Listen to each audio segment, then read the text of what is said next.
Hi, everybody. This is Shannon Price, the Mind Mechanic, helping you navigate your life. Welcome, and thanks for tuning in to today's podcast.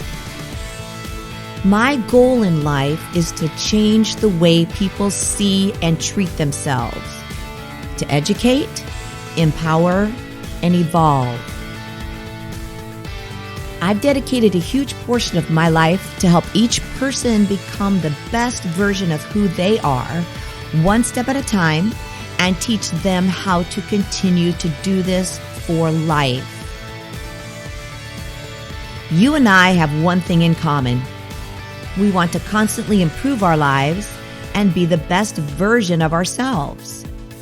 Many people have lived their lives pretty much the same way for a very long time. Stuck.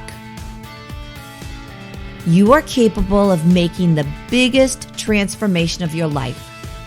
You are capable of becoming unstuck. If you consider all those ways that we have made ourselves feel stuck, becoming unstuck is just a change in perspective, a change of mindset and behavior. How would it feel if you could not find that feeling of anxiety or fear any longer because you know how to control it and you know how to take charge?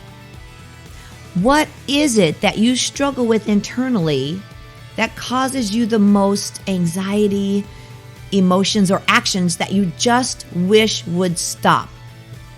I know how to help you. I know how to help you help yourself. And I know how to make it stop once and for all.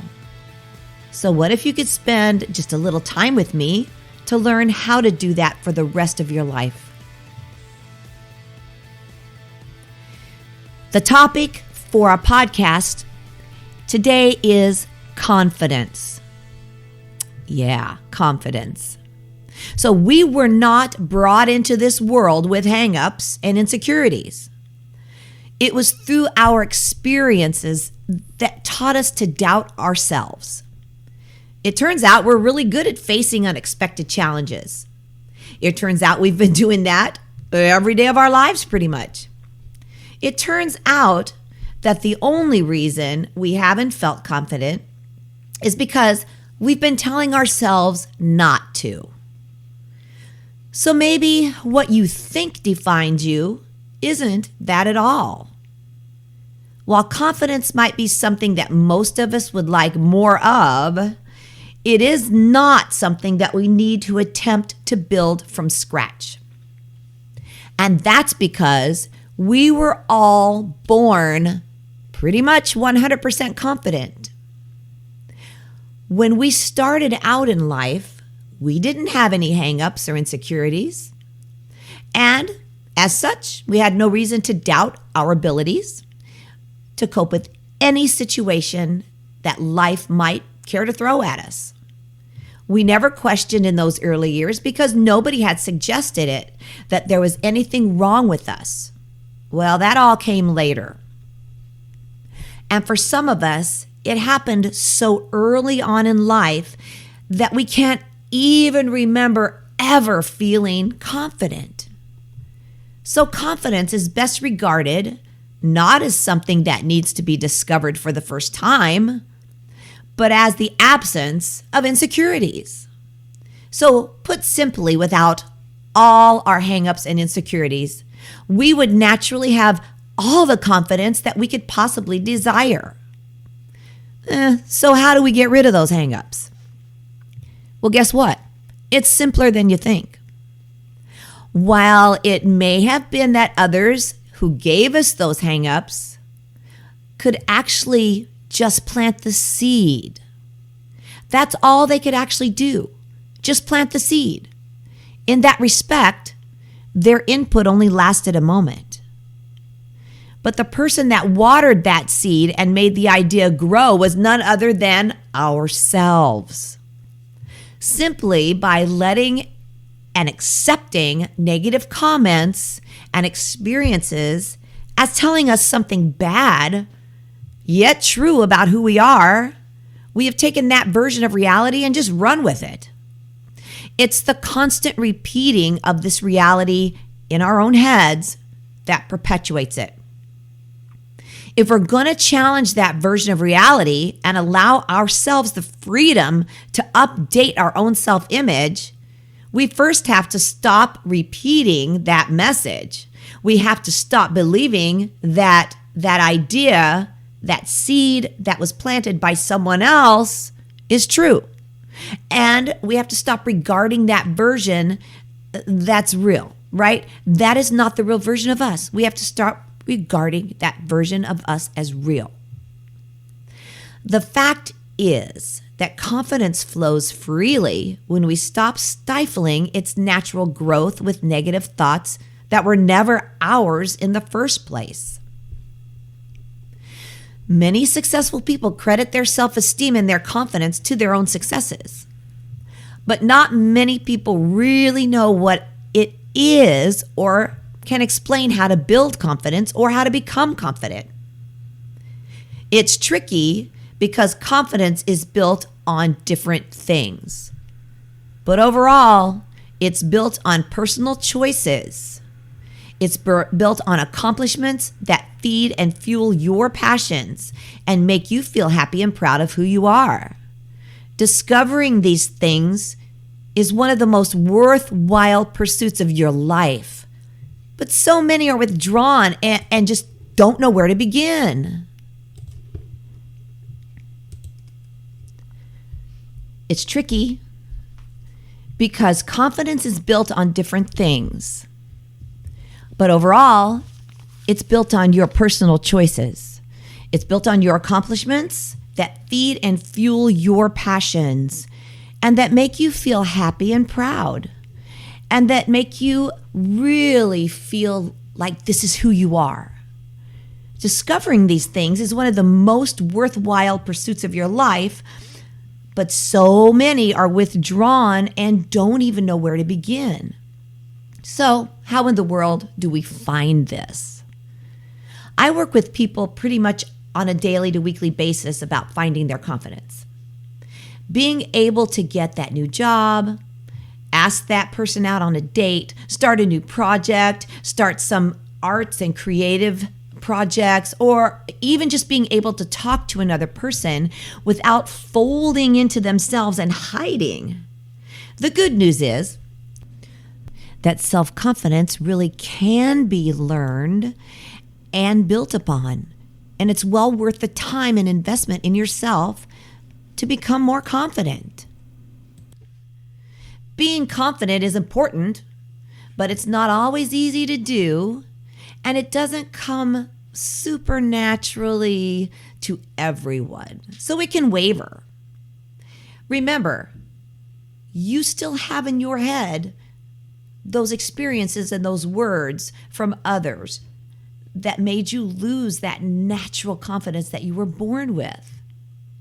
It comes and goes on some days, and you just need to put in a little extra work to channel it. You have the same right as anyone else to stand up for yourself, pursue your dreams, enjoy your life, and make a difference in the way that's the most meaningful to you. But if you find that you're hesitating, if you find that you're procrastinating and never ready for that move to a new job, a new town, a new relationship, but you have no idea why, you have no idea how to get out of this rut or to remove this roadblock, this obstruction, you're not alone. Some people fear confidence. Right, yes, they do. Because they don't want to start stepping on other people's toes. They don't want to take up too much space, and they don't want to be just plain being a jerk. They don't want to do that. But confidence isn't the same as all of that. Confidence is not the same as arrogance. It is not the same as narcissism. In fact, when you feel confident, when you're confident in yourself, you often become a lot less absorbed, a lot less self-absorbed. When you stop worrying so much about how you're coming across, you can actually pay more attention to those around you.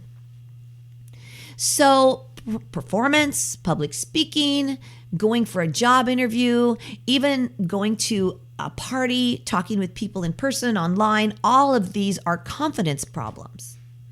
You can practice your speech. You can practice a job interview. You can practice music. You can practice talking to people. And once you've put those hours of practice in, hey, you should be able to take action without obsessing over what might go wrong. Oh, but hey, maybe it's not that easy. Not that self-doubt is always a bad thing.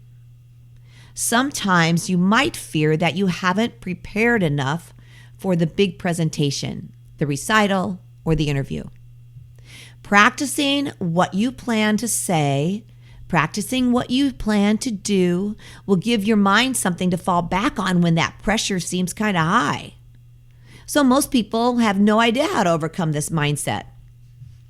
They believe that's just who they are and that nothing is ever going to make it change. Well, that's where I come in. That's where my control system practice comes in. If you could make the appointment for that new job interview, if you could get up in front of people or even just one person and talk or whatever it is you desire to do, sing, play, whatever, how would that make you feel? For those who suffer from insecurity, it's really easy to look around and assume that confident individuals just don't deal with these same problems. But the truth is, now and then, everyone doubts themselves. Yep, everyone. Whether this is a chronic problem or just maybe a bad day, there are lots of ways to deal with it. And a confidence burst is actually more than necessary in some situations. Someone might need to cause a good impression during a job interview or a date, or maybe they just want to do it for themselves. So why can't they just make that happen? Mainly, it's because they don't ask for help. Did you hear that? It's no shame in that game. Ask for help. Most people with confidence issues would rather sit back and watch. They'd rather be an observer instead of a participant. Even if they're really longing to do something, to really do something. Once the confidence pattern of behavior is changed, everything changes. That's what we can do together. I can find that one bit of your subconscious that's just sitting on the sidelines and negotiate with it. This pattern of behavior is old and outdated. Something new needs to happen. Give it a new job to do. The incredible changes I've seen with my clients and how control changes their lives in a way that no other therapy has been able to do really makes me feel confident. And when you feel confident in yourself, you often become a lot less self-absorbed. And it's so true. It's easy to believe that everyone around you has that perfect marriage relationship, a perfect dream career, supermodel looks, and a genius brain. Hey, but remember, what people post in social media is heavily collected, selected, presented, and edited. Everyone has bad days. Everyone has self-doubt and physical imperfections, right? They just don't put them out there on social media usually. So it might seem counterintuitive, but when you are more self-confident, you are less focused on yourself. And you know we've all been guilty of walking into a room and thinking, oh, they're all looking at me. They all think I look dumpy. They think that every word I say is incredibly stupid. And I know I'm going to knock over this glass or make a mess of something. Well, the truth is, people are quite wrapped up in their own thoughts and worries in their own heads. So when you get out of your own headspace, you're going to be able to genuinely engage with others. People often think that confidence is a special trait that only a lucky few are born with, and the rest of us are just left in the dust wishing for it. We're not left in the dust. We can literally rewire our brains in ways that affect our thoughts and behavior at any age, at any time in our lives. So that means no matter how worried, shy, or doubtful you've been up until now, if you take action, you can change. You can be a participant, not just an observer. So I hope that this podcast has helped you. I hope that it's actually given you some value today. And I'd love to hear from you. I'd love to hear your comments. And you can contact me here. You can contact me through my website at www.sp, my initials, spthemindmechanic.com. You can reach me through my email at controlfitness, all one word, controlfitness@aol.com. And you can also find me on Facebook, Instagram, and Twitter. So on Instagram, I am Shannon's Ageless Fitness. On Facebook, I am all over the place. You can just look up my name, Shannon Price. You can look up Shannon's Ageless Fitness. You can look up Shannon Price, the Mind Mechanic. I have a lot of things going on in social media, and I'd love to hear your comments and find out what you think about all these podcasts and think about how you want to make a change. Thanks, everybody, and I'll see you next time.